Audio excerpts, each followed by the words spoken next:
భగవద్గీత సాంఖ్యయోగము. తమువాచ ఋషికేశః ప్రహసన్నివ భారత సేనయోరుభయోర్मध्ये విషీదంతమిదం వచః.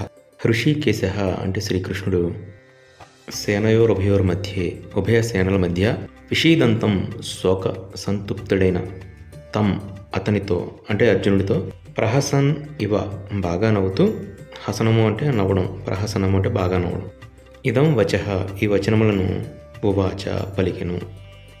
అంటే సంజయుడు ధృతరాష్ట్రునితో చెప్తున్నాడు, అర్జునుడు నేను యుద్ధం చేయను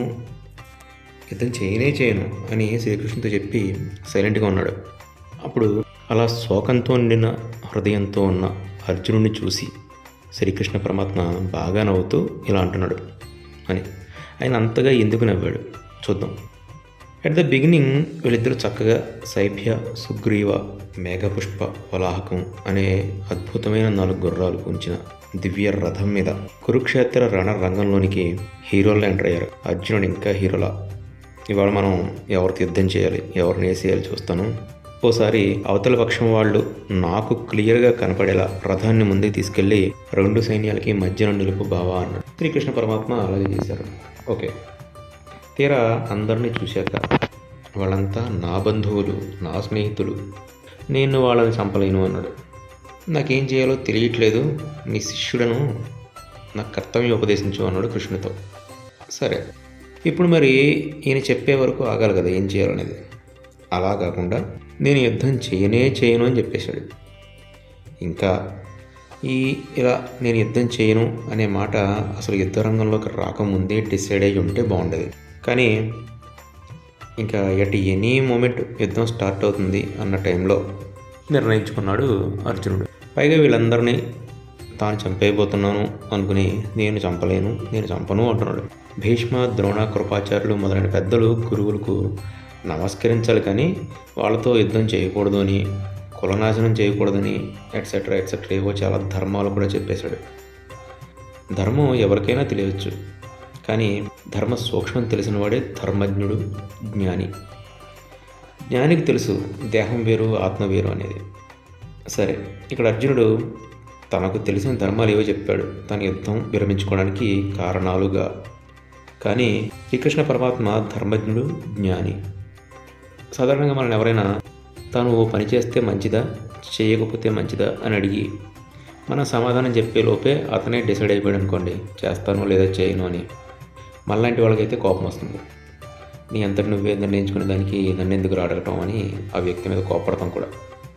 కానీ పరమాత్మకి కోపం రాలేదు. అర్జునుడి మాటలకి నవ్వు వచ్చింది.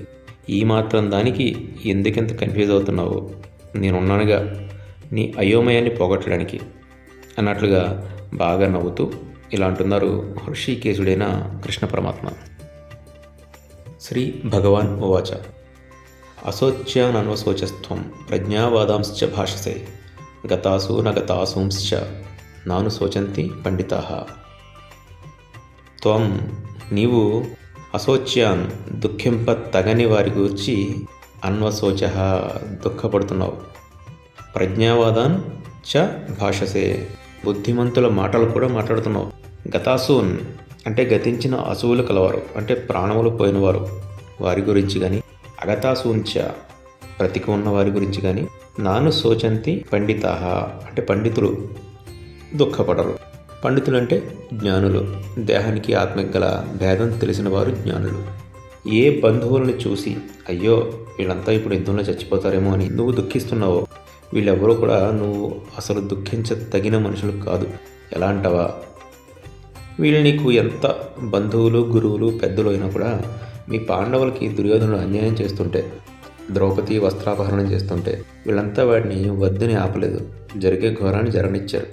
పైగా దుర్యోధనుడి పక్షాన మీతో యుద్ధం చేయడానికి వచ్చారు. సో ఇప్పుడు వీళ్ళంతా యుద్ధంలో చచ్చిపోతారేమో అయ్యో అని బాధపడడానికి వీళ్ళెవ్వరూ కూడా అర్హులు కారు. సో వీళ్ళ గురించి నువ్వు అనవసరంగా బాధపడుతున్నావు. పైగా ఏదో బాగా శాస్త్రం తెలిసిన వాళ్ళ, ప్రాజ్ఞుళ్ళ అంటే బుద్ధిశాలిలా మాట్లాడేస్తున్నావు.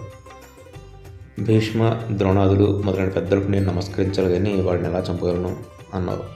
ఇంకా వీళ్ళంతా యుద్ధంలో చనిపోతే కుల స్త్రీలు భ్రష్టలైపోతారు, ఇతర కులాల వాళ్ళు వీరిని చేపడతారు. తద్వారా పితృదేవతలకి శ్రాద్ధ కర్మలు లేక వాళ్ళంతా నరకానికి పోతారు. కులం నాశనం చేసిన పాపం నాకు కలుగుతుంది. ఇలాంటి పెద్ద పెద్ద మాటలన్నీ మాట్లాడేస్తున్నావు. నిజానికి పండితులు అంటే ఆత్మజ్ఞానం కలవారు, అంటే ఆత్మ అనాత్మ వివేకము కలవారు, అంటే ఆత్మ వేరు దేహం వేరు తెలిసినవారు. ఇటువంటి వాళ్ళు గతాసూన్ అగతాసూన్శ్చ, మరణించిన వారి గురించి కానీ బ్రతికి ఉన్న వారి గురించి కానీ దుఃఖించరు. అంటే ప్రాణాలతో ఉన్న వారిని గురించి సహజంగానే ఎప్పుడూ దుఃఖపడరు. ప్రాణం ఉంటేనే దేహం ఉంటుంది, ప్రాణం పోతే దేహం పనిచేయదు. సో ఉంచరు, కాల్ చేస్తారు లేదా పూజ చేస్తారు, దేహం జీర్ణమైపోతుంది. కానీ ప్రాణం లేకపోయినా కూడా ఆత్మ ఉంటుంది. ఈ విషయం తెలిసిన పండితులు ప్రాణం ఉన్న శరీరాల గురించి కానీ ప్రాణంతో సంబంధం లేని ఆత్మల గురించి కానీ దుఃఖించరు. అర్జునుడు ఓ విధమైన శోకానికి మోహానికి భ్రమకు లోనై తన స్వధర్మమైన యుద్ధాన్ని విడిచిపెట్టేశాడు. ఇటువంటి సమయంలో శ్రీకృష్ణ పరమాత్మ భౌతికంగా కనపడే శరీరాలు మనం కాదు, నీవు కానీ నేను కానీ ఇతర జీవకోటి అంతా కానీ పైకి శరీరంతో కనపడుతున్నంత మాత్రాన మనమంతా కేవలం ఈ శరీరం కాదు, అసలైనది ఆత్మ అనేది వేరే ఉంది. ఇప్పుడు నీకు ఈ దేహము ఆత్మల గురించి పూర్తిగా తెలిస్తే కానీ నీ శోక మోహాలు పోవు, నీవు యుద్ధం చేయవు. సో నీకు జ్ఞానోపదేశం చేసి శరీరము మరియు ఆత్మల డిఫరెన్సు, వాటి స్వస్వరూప స్వభావాల గురించి క్లియర్గా అర్థమయ్యేలా చేసి నీ అయోమయాన్ని తొలగించి నీ స్వధర్మాన్ని నువ్వు ఆచరించేలా చేస్తాను అంటూ అసలు శరీరం అంటే ఏంటి, ఆత్మ ఏంటి, వాటి లక్షణాలు ఏంటి తదితర వివరాల గురించి చెప్పడం స్టార్ట్ చేస్తారు. నత్వే వాహం జాతునాసం నత్వం నే మే జనాధిపా న చైవ న భవిష్యామ సర్వే వయ మతః పరం. న తు ఏవ అహం జాతు న ఆసం న త్వం న ఇమే జనాధిపాః న చ ఏవ న భవిష్యామ సర్వే వయం అతః పరం.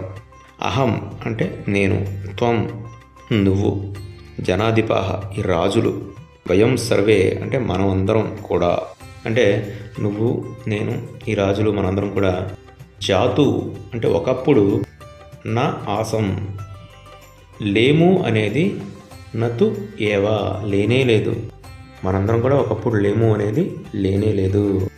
ఒకప్పుడు నేను నువ్వు ఈ యుద్ధరంగంలో ఇప్పుడున్న ఈ రాజులందరూ కూడా ఒకప్పుడు లేము అనేది లేదు.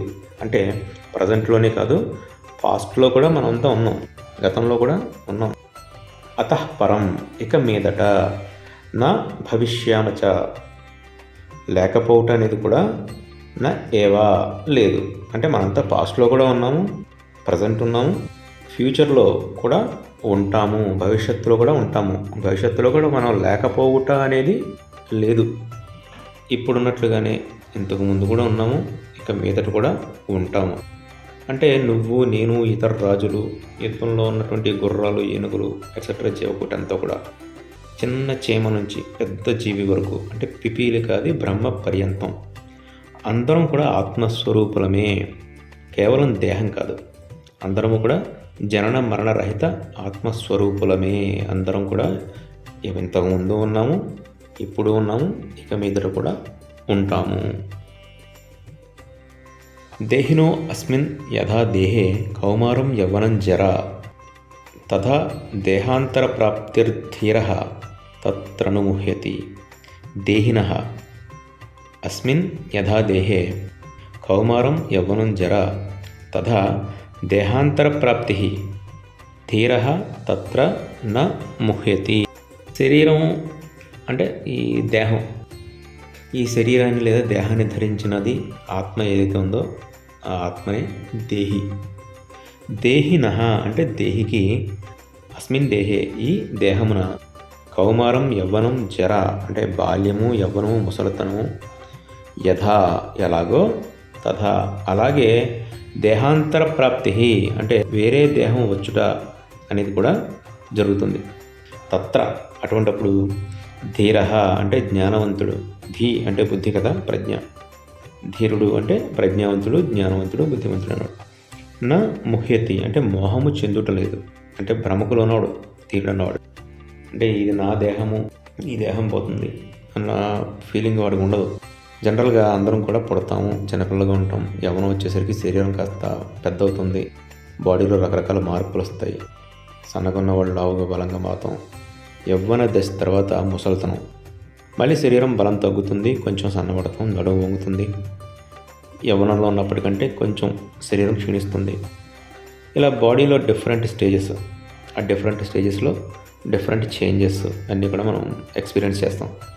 అన్ని స్టేజెస్లోనూ కూడా నేను అనే అంటాం. నేను స్కూల్కి వెళ్తున్నాను అని బాల్యంలో, అలాగే యవ్వనంలో నేను కాలేజీకి వెళ్తున్నాను, నేను ఆఫీస్కి వెళ్తున్నాను అంటాం. వృద్ధాప్యం వచ్చినప్పటికీ నేను రిటైర్ అయిపోయాను, నేను కీళ్ళ నొప్పుల వల్ల నడవలేకపోతున్నాను. ఇలా అన్ని దశల్లోనూ శరీరంలో మార్పులు వచ్చినా నేను నేను నేను అనే అంటున్నాం. అంతేగాని బాల్యం అయిపోయింది కాబట్టి యవ్వనంలోకి వచ్చిన తర్వాత బాల్యంలో ఉన్నవాడు వాడెవడో అని మన గురించి మనం ఎప్పుడు చెప్పుకోం. బాల్య దశ దాటి యవ్వనంలోకి రాగానే శరీరం ఆకారంలో మార్పు వచ్చింది. సంవత్సరం క్రితం ఉన్న శరీరం కాస్త పొడవైంది, అలా లేదు గతంలో ఉన్నట్టుగా. గడ్డం మీసం వచ్చాయి, గతంలో ఉన్న ఆకారం ఇప్పుడు మరోలా ఉంది. ఇవన్నీ ఎవరికి జరుగుతున్నాయి? శరీరానికి. అనుభవంలో తీసుకుంటున్నది ఈ శరీరాన్ని కలిగి ఉన్న లేదా ధరించి ఉన్న ఆత్మ. అదే ఆ ఆత్మే నేను. ఈ నేను అనే ఆత్మ స్థిరంగా మార్పు లేకుండా ఉంటుంది. కానీ ఈ ఆత్మ ధరించిన శరీరం మాత్రం వివిధ మార్పులకి లోనవుతూ ఉంటుంది. ఈ ఆత్మ తాను ధరించిన శరీరానికి బాల్య యవ్వన వృద్ధాప్య దశలు దాటి శరీరం నశించిపోతుంది, కానీ ఆత్మ మాత్రం స్థిరంగానే ఉంటుంది. మళ్ళీ ఈ ఆత్మ మరొక శరీరాన్ని ధరిస్తుంది. కాబట్టి జ్ఞాని అయినవాడు దీని గురించి మోహం పొందడు. ఈ అధ్యాయమే సాంఖ్యయోగం, అంటే సమ్యక్ జ్ఞానయోగం. సమ్యక్ జ్ఞానం అంటే సరైన లేదా అసలైన జ్ఞానం. అసలైన జ్ఞానం అంటే ఆత్మ అనాత్మల విచక్షణ. ఆత్మ వేరు, దేహం వేరు అని తెలుసుకోవడమే అసలైన జ్ఞానం. అలా దేహం వేరు, ఆత్మ వేరు అని తెలుసుకున్నవాడు జ్ఞాని. బెస్ట్ ఎగ్జాంపుల్ భగవాన్ శ్రీ రమణ మహర్షి. ఇలా దేహము బాల్య యవ్వన వృద్ధాప్య దశలు దాటి నశించిన ఈ దేహాన్ని ధరించిన దేహి అయిన ఆత్మ స్థిరంగా మార్పు చెందకుండా ఉంటుంది, నాశనం లేకుండా ఉంటుంది. తర్వాత మరో దేహాన్ని ధరించి ఆ దేహంలో మరలా దేహిగా ఉంటుంది ఈ ఆత్మ అని శ్రీకృష్ణ పరమాత్మ అర్జునుడికి దేహానికి ఆత్మకి ఉన్న డిఫరెన్స్ గురించి చెప్తూ ఉన్నారు. ఇంకా ఏం చెప్పారు ఏంటి అనేది తర్వాత పార్ట్లో చూద్దాం. అందరం కలిసి గీతా యజ్ఞం చేద్దాం.